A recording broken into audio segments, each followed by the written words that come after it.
The 1890s, Japan is in crisis.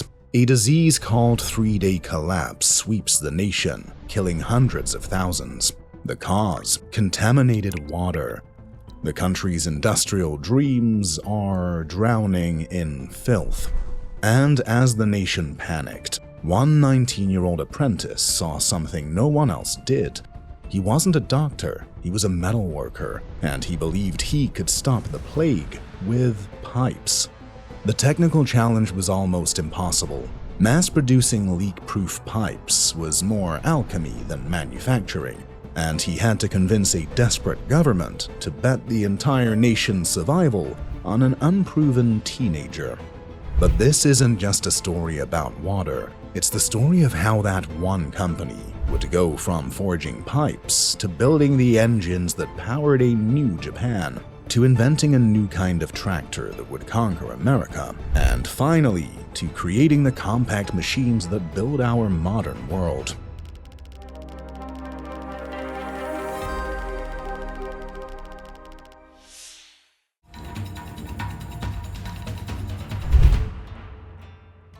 The cholera outbreaks that ravaged late 19th century Japan transformed the nation. The 1879 epidemic alone claimed over 100,000 lives, followed by another lethal outbreak in 1886. Between 1877 and 1900, cholera would kill more than 530,000 Japanese citizens as the disease, grimly nicknamed Mika Korori, three-day collapse, swept through communities with merciless efficiency.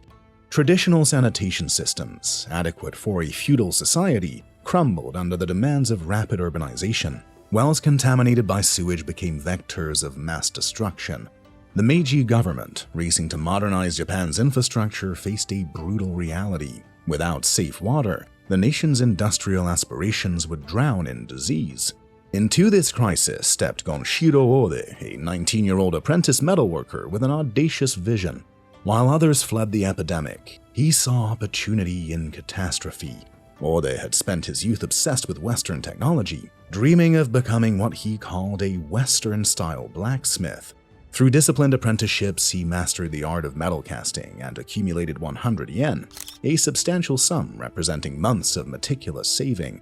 In 1890, he established Ode Casting in Osaka, positioning his fledgling enterprise at the intersection of public health and industrial necessity. The technical challenge was formidable. Mass-producing durable, leak-proof cast iron pipes required a level of metallurgical knowledge that few Japanese firms possessed. This required mastering precise sandcasting molds and achieving consistent furnace temperatures, a process more akin to alchemy than manufacturing for many at the time. Western imports were prohibitively expensive and logistically impractical for a nationwide rollout. Ode's company would need to master these complex techniques and convince a skeptical government to entrust its citizens' lives to pipes forged by an untested teenager. The stakes extended far beyond commerce. Failure meant continued epidemic devastation. Ode's enterprise expanded 3 times within 5 years, a testament to both his technical competence and the desperate market demand. His cast iron pipes became integral to Japan's emerging water infrastructure, helping to eliminate the waterborne diseases that had claimed so many lives. The pipes were more than mere plumbing. They embodied a foundational philosophy that would define the company's trajectory for the next century, identify society's most pressing needs, and engineer solutions that serve the public welfare. In 1897, Toshiro Kubota adopted Ode, and the company became Kubota Iron Works. That new name was a declaration of intent. For the next 2 decades, Kubota Iron Works became a crucible of Japan's rapid industrialization. The company expanded its metallurgical expertise far beyond water pipes, mastering the complex art of industrial castings for Japan's new railways, shipyards, and factories. This work gave them intimate knowledge of high-stress machine components. Gonshiro Kubota, still driven by his obsession with Western technology, saw the next critical, logical step. While his iron castings formed the skeleton of Japanese industry, the heart was mechanical power. He began dedicating his company's vast metallurgical resources to mastering the single most important machine of the new century. By 1922, this ambition was realized.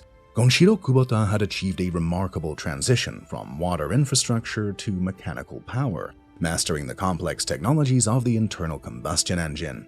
The company's first kerosene-fueled engines marked a profound shift in Japan's industrial capacity, providing reliable, stationary power for agriculture and manufacturing.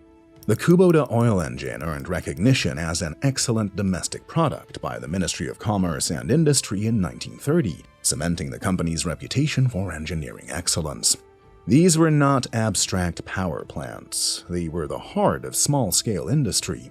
For the first time, a small rural workshop could power a lathe, a rice mill could operate without being on a river, and a farm could run a water pump or thresher efficiently. This reliable, domestic-made power source was a critical democratizing force, uncoupling Japan's productivity from manual labor and expensive imported steam engines. It was the next logical step in the company's mission. First, they provided the water. Now they provided the power. The timing proved prescient. Japan's rapid industrialization created massive demand for mechanical power. Kubota's engines became essential to the nation's agricultural modernization, powering equipment that increased crop yields and reduced manual labor. The company's engineering philosophy prized durability, efficiency, and adaptability. For 3 decades, Kubota's dual expertise in metallurgy and mechanical engineering became central to Japan's industrial transformation. Their water infrastructure components served public health, while their engines powered the archipelago's farms and factories. The company had successfully bridged 2 critical technological domains, establishing a foundation for sustained innovation. As international tensions escalated in the late 1930s, Kubota's manufacturing expertise became strategically valuable.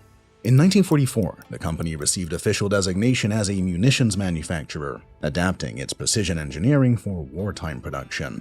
This designation exposed its facilities to Allied bombing, but also provided invaluable experience in heavy machinery and advanced metallurgy. When the war ended in 1945, Japan lay in ruins. Bombed factories, devastated infrastructure, and a starving population confronted the nation with challenges as severe as the cholera epidemics that had first inspired Kubota's founding. The company that had helped forge a modern nation would now face an even greater test, rebuilding it from the ashes.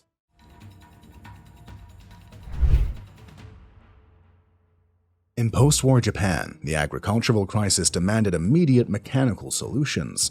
By 1946, rice production had collapsed to barely half of pre-war levels, forcing a desperate government to implement devastating rationing that provided citizens just 1,042 calories per day. Traditional farming methods, unchanged for centuries, proved catastrophically inadequate. The terraced rice paddies that defined Japan's landscape required backbreaking manual labor, with individual farmers tending small plots using hand tools and animal power from another era. The topography created unique engineering challenges. Japan's mountainous terrain forced farmers into narrow, terraced fields connected by steep paths, impassable for large tractors. The wet, clay-heavy soils of rice cultivation demanded specialized equipment that could operate in waterlogged conditions without becoming mired. American and European tractors, designed for the vast, dry wheat fields of the West, proved utterly useless in Japan's aquatic agricultural environment. The Allied occupation-led land reform of 1946 to 1947 transformed this landscape, breaking up large estates and creating millions of small, independent farmers. This policy created Kubota's target market. Individual landowners on modest plots who needed mechanical solutions scaled to their specific requirements. The nation needed compact, efficient machinery engineered for its distinctive farming conditions. Kubota's management recognized that their wartime experience manufacturing precision machinery gave them the technical capability to address this agricultural emergency. The company's engineers possessed deep expertise in compact diesel engines, precision metalworking, and durable construction. In 1955, the company adopted a corporate slogan that perfectly captured its strategic pivot, from country building to rice making. This philosophy signaled a pivotal shift in design, emphasizing machinery that was lighter for navigating soft soils, simpler for farmers to maintain, and exceptionally reliable under the strain of continuous seasonal use. The company's first intervention came through small-scale tillers. For the individual farmer, these compact machines, powered by single-cylinder diesel engines, were a revelation, enabling them to cultivate their plots with unprecedented efficiency. The tillers were a brilliant engineering compromise between power and portability, light enough for manual transport between terraces, yet powerful enough to break up compacted clay. What once took weeks of grueling labor could now be done in days.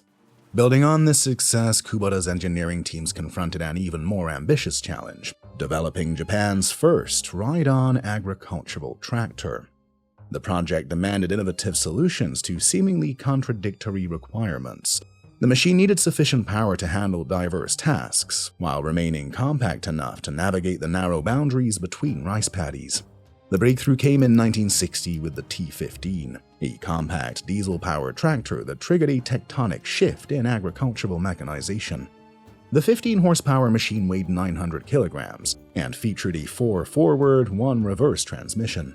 Its diesel engine offered exceptional fuel efficiency and reliability, while its compact wheelbase allowed it to navigate narrow access points and remain stable on uneven terrain. For the first time, farmers had a machine that fit their world, not a scaled-down version of a foreign behemoth. Simplified maintenance enabled them to perform routine servicing without specialized knowledge. The market response was immediate and overwhelming. Japanese farmers discovered the T-15 transformed productivity while reducing punishing physical labor, enabling them to cultivate larger areas with greater efficiency. The agricultural revolution sparked by Kubota's innovations secured Japan's food supply and positioned the company as the dominant force in domestic agricultural equipment. With their home market secured and their compact tractor technology proven, Kubota's leadership began contemplating an unprecedented expansion into international markets, where entirely different agricultural philosophies reigned.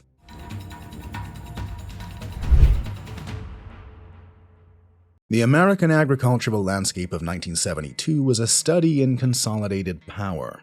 John Deere's distinctive green dominated the Midwest. Massey Ferguson's red machines commanded substantial market share. Ford's blue tractors completed the triumvirate of incumbent manufacturers. These giants spent decades perfecting massive machines for large-scale commercial farming, focusing exclusively on horsepower wars 4,000-acre operations.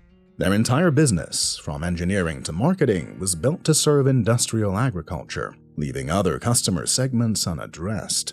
This overlooked market consisted of a new breed of landowner: hobby farmers, landscapers, and small property owners managing small horse farms, tending large estates, or running landscaping businesses. They needed mechanical power at a scale where traditional farm equipment was impractical and economically unfeasible. Ford's inquiry to Kubota in the late 1960s about supplying small tractors had inadvertently validated this market gap, sparking Kubota's recognition that American manufacturers were systematically ignoring a profitable customer base. The legacy manufacturer's entire model was built on this dismissal. Theirs was a tonnage model where profits scaled with horsepower and weight. Selling one massive 150 horsepower articulated tractor was more profitable and simpler than selling 10 15 horsepower compacts. Their entire infrastructure was built to serve a customer buying for sheer scale, making the needs of a landscaper or estate owner a commercial blind spot.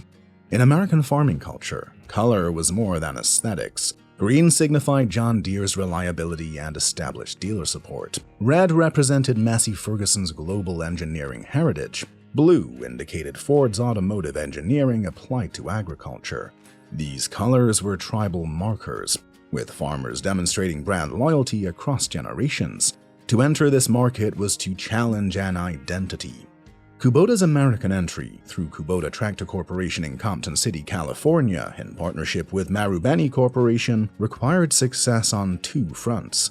First, the company wagered its entire North American expansion on proving a substantial market existed for subcompact tractors, a category incumbents had actively dismissed. The second gamble was their color, a vibrant orange that violated every convention of agricultural equipment marketing. The choice of orange was a deliberate strategic strike. Kubota's leadership understood their compact machines needed immediate visual differentiation. Orange provided maximum visibility in showrooms dominated by the traditional colors, while psychologically suggesting energy, innovation, and accessibility, not the institutional gravitas of the legacy brands. It was the color of a new idea. Market validation came swiftly. By the end of 1972, KTC had sold over 2,000 tractors. The 1973 energy crisis then transformed Kubota's diesel technology from a perceived disadvantage into its strongest selling point overnight, as fuel efficiency became paramount. The 1974 introduction of the B6000 validated both strategies. This groundbreaking machine was the first compact tractor with factory-installed four-wheel drive, a true industry breakthrough. This feature provided superior traction and stability, making it ideal for the varied and often hilly terrain of small properties. Its 10.9 horsepower diesel engine provided ample power for property maintenance, small-scale farming, and landscaping while maintaining exceptional fuel efficiency. This application of 4WD was in itself a conceptual leap. On large farm tractors, 4WD was about raw pulling power, brute force to drag massive implements through heavy soil in a straight line. On a compact tractor, it meant something entirely different. It was about agility and all-terrain stability. It allowed a landscaper to navigate a wet, grassy slope without tearing up the turf, and a estate owner to safely haul material up a steep gravel path, and a small farmer to work confidently in muddy conditions. Kubota hadn't just shrunk a tractor. It had redefined what a small tractor could do. Kubota Orange evolved from a marketing gamble into a powerful brand identifier with remarkable speed. The distinctive color enabled instant recognition. Customers began specifically requesting the orange tractors, transforming a differentiation tactic into a market advantage. The subcompact category's success forced the incumbent manufacturers to reassess their market assumptions. John Deere, Ford, and Massey Ferguson all eventually introduced compact models to compete for the customers they had previously dismissed, but they were years behind. International expansion accelerated. European, Canadian, and Australian markets all showed strong demand for compact tractors suited to smaller farms and lifestyle properties. The Orange Wave had established Kubota as the definitive authority in subcompact agricultural equipment, proving that strategic market creation could defeat established competitors more effectively than direct competition. Their reputation for engineering reliability and innovative diesel technology now extended far beyond agricultural applications, a fact that positioned them for expansion into entirely different industries.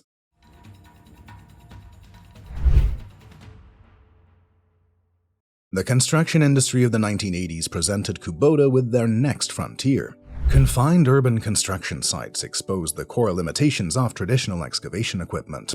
Massive machines, designed for highway construction and large-scale earth-moving, proved cumbersome and economically inefficient when confronted with tight residential developments, utility installations, and commercial renovation projects. Contractors faced a persistent dilemma: deploy oversized equipment that damaged surrounding infrastructure and consumed excessive fuel, or revert to manual labor methods that increased project timelines and costs. Kubota had, in fact, pioneered the Mini-Excavator category in 1977 with the launch of the KH-1, establishing them as early innovators. Their engineering expertise centered on liquid-cooled diesel engines that delivered exceptional power-to-weight ratios while maintaining operational durability under continuous load. A conventional excavator relies on its massive weight and wide track base to counteract the forces of digging and lifting. A compact machine has neither. The brilliance in Kubota's design was in solving the complex physics problems of a 360-degree swing on a small chassis. This required exceptionally precise hydraulic systems and innovative counterweight placement to prevent the machine from tipping when digging at full extension. Furthermore, the development of the zero tail swing concept, where the operator's cab and engine housing do not overhang the tracks when rotating, was a game changer. It meant the machine could work flush against a wall in a single lane of traffic, a task impossible for its larger cousins. The Mini-Excavator revolution gained momentum as Kubota's compact diesel engines powered these highly maneuverable tracked machines. The hydraulic systems provided exceptional control sensitivity, allowing operators to perform delicate excavation tasks around existing utilities. The rubber track systems distributed ground pressure effectively while minimizing surface damage. The industry's adoption of mini-excavators profoundly transformed urban construction methodologies. Contractors discovered these compact machines could perform tasks previously requiring manual labor, while accessing locations impossible for conventional excavators. The machines enabled precise trenching for utility installations, foundation work in restricted residential lots, and demolition projects requiring surgical precision. Kubota's American manufacturing expansion began in 1988, with Kubota Manufacturing of America in Gainesville, Georgia, initially producing tractor implements. The facility moved to T-Series lawn tractors in 1994, and by 2001-2002, KMA had expanded to produce ZD Series zero-turn mowers and BX22 tractors, establishing comprehensive manufacturing capabilities for the American market. The 2004 launch of the RTV series marked a strategic milestone. The RTV 900, designed and manufactured in America for the American market, featured a 21.6 HP D902 engine with a variable hydro transmission that differentiated it from belt-driven competitors and provided superior durability. This diesel-powered utility vehicle established new performance standards for work-focused applications that gas-powered recreational vehicles could never match. The RTV's market impact extended beyond mere sales success to a profound redefinition of utility vehicle expectations. Agricultural operators discovered machines capable of replacing pickup trucks for many farm operations. Municipal services adopted RTVs for maintenance, and commercial landscaping companies integrated them for transporting equipment and materials across diverse terrain. In 2005, Kubota established Kubota Industrial Equipment in Jefferson, Georgia, further expanding their American manufacturing footprint. The engineering foundation underlying this success revealed Kubota's core competitive advantage: their diesel engines. These power plants delivered consistent reliability that created fierce customer loyalty. Operators who experienced Kubota diesel performance in agriculture naturally gravitated towards construction and utility machines powered by the same proven technology.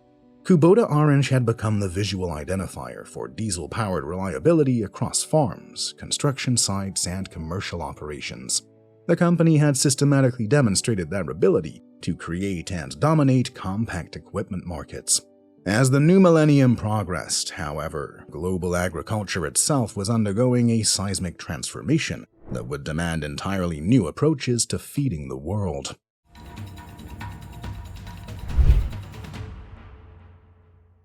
The technological revolution demanded comprehensive solutions. Massive corporate farms stretched across thousands of acres, employing sophisticated GPS guidance, variable rate application technology, and precision seeding. These mega farms demanded complete equipment portfolios capable of handling every operation from soil preparation to harvest. The era of specialized compact tractors had evolved into a requirement for full-line agricultural solutions that could compete directly with industry giants. Four converging global crises positioned agricultural machinery manufacturers at the center of humanity's survival. The industry faced pressure to provide complete, integrated farming solutions. Simultaneously, the global water crisis threatened agricultural productivity, with aquifers depleting. Natural disasters struck with increasing frequency, creating urgent demand for versatile recovery equipment. But the most profound challenge involved the rapid decline of the agricultural workforce. In Japan, the average farmer's age reached 67 by 2015, with the number of farmers halving since 2000. Experienced farmers aged out, while younger generations abandoned rural communities, creating a labor shortage that threatened global food security. Traditional farming methods required extensive human knowledge that was disappearing. The industry confronted an existential question: could mechanical systems and artificial intelligence replace the accumulated wisdom of human farmers? Kubota's response required systematic transformation. The company initiated aggressive acquisition campaigns. The 2012 acquisition of European implement manufacturer Kverneland Group provided entry into dry field farming with advanced tillage, seeding, and harvesting technology. The 2016 acquisition of Great Plains Manufacturing added specialized no-till seeding equipment essential for modern conservation agriculture. This was more than a simple expansion. It was a profound strategic pivot. These acquisitions were a declaration of intent to compete directly with John Deere and CNH on their home turf. It meant Kubota was no longer just a compact specialist. It was now a global, full-line manufacturer. This strategy required the immensely complex task of integrating Kverneland's European tillage philosophies, focused on heavy, varied soils, with Great Plains' American no-till seeding philosophies into a single, cohesive, and intelligent equipment platform that could be sold worldwide. While these acquisitions tackled the food production challenge, the water crisis connected directly to Kubota's foundational mission. The Kubota Submerged Membrane Unit, MBR, first released in 1991, has since been adopted in thousands of facilities, demonstrating the company's return to its water infrastructure roots. These modern purification systems employ biological treatment and physical filtration to remove contaminants at molecular levels, providing safe drinking water and supporting agricultural irrigation. In parallel, disaster recovery applications demonstrated Kubota's versatility. Compact excavators cleared debris from hurricane-damaged communities, while utility vehicles transported emergency supplies across impassable terrain. The diesel engines that had powered agricultural productivity now served humanitarian missions. But of all the crises, the most profound, the decline in human labor, required the most radical solution. The technological culmination appeared through autonomous farming systems. Advanced sensor arrays monitored soil and crop health, feeding data to automated decision-making processes. Machine learning algorithms analyzed historical yield data and weather patterns to optimize planting, fertilization, and harvesting without human intervention.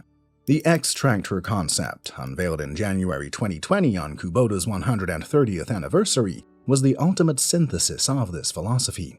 This fully autonomous, fully electric machine featured artificial intelligence capable of independent field navigation and crop management.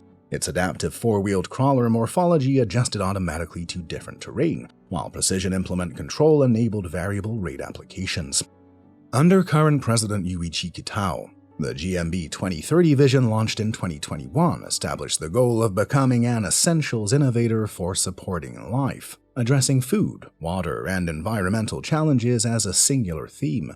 This transformation demonstrated that successful technology companies maintain unwavering focus on essential human needs. From Gonshiro Kubota's first iron pipe to intelligent machines ensuring agricultural sustainability, the company's engineering excellence had consistently addressed society's most critical challenges. Today, that same engineering philosophy manifests through advanced membrane bioreactor technology, providing clean water to communities worldwide, directly echoing the original cholera prevention mission. Kubota's global conquest reveals a core principle of industrial longevity. Sustainable companies solve problems markets haven't recognized they need solved. The teenager who cast iron pipes established an approach that would span autonomous farming systems and water treatment solutions, creating entirely new market categories rather than competing within established ones. The company's century-long trajectory demonstrates how technical excellence, combined with an unwavering focus on humanity's essential needs, generates enduring competitive advantage. With operations spanning over 120 countries, 52,000 employees, and revenue of 3.2 trillion yen, Kubota's systematic approach to problem-solving provides a blueprint for building companies that serve both commerce and conscience. Their current For Earth, For Life brand statement directly echoes that original public health mission that started with cholera prevention.